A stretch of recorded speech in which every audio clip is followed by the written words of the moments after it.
Like all children born with even a drop of royal blood, our daughter was visited by 3 fairies on her first birthday.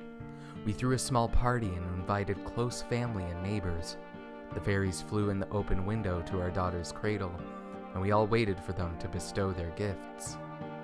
The first fairy waved her wand and said, "A gift of beauty." The second fairy flicked her wand and proclaimed, "A gift of creativity." The third fairy's wand tip arced through the air as she declared, "A gift of honesty."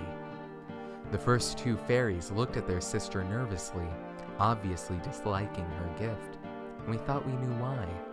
An inability to lie could severely affect our daughter's social skills, but it was unheard of to ask a fairy to take back a gift, so we smiled and resigned ourselves to a difficult upbringing.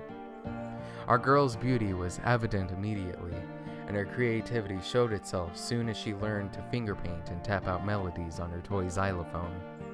Her honesty developed much later as she learned to talk. She's 5 years old now, and the true nature of her honesty is fully evident. As my daughter and I walked through the market today, she pointed to a rack of freshly made sausage, brown and a little lumpy. "He's selling feces," she yelled, laughing. I tightened my grip on her hand and pulled her along quickly. The butcher's stand suddenly gave off a foul odor, and the sausage dripped off the rack into a wet pile on the ground. I shouldn't have brought her, but I hadn't been able to find a governess willing to be alone with her, after the last one had been told that she was ugly and no one would ever marry her, all because of bedtime. A merchant, a traveler who didn't know who we were, asked her, "Where's your father today?" My daughter replied, "My daddy's dead." "No!" I shouted, dropping to my knees and grabbing her by the shoulders. "You're just confused, darling. He's just in the hospital. He'll be fine." But I knew it was too late. To make her retract it, if she were to say Daddy is not dead, would be worse. We learned that after her pet cat was hit by a wagon last year, she was unable to admit it in her grief. I carry my daughter home, tears streaming down my face, but I say nothing.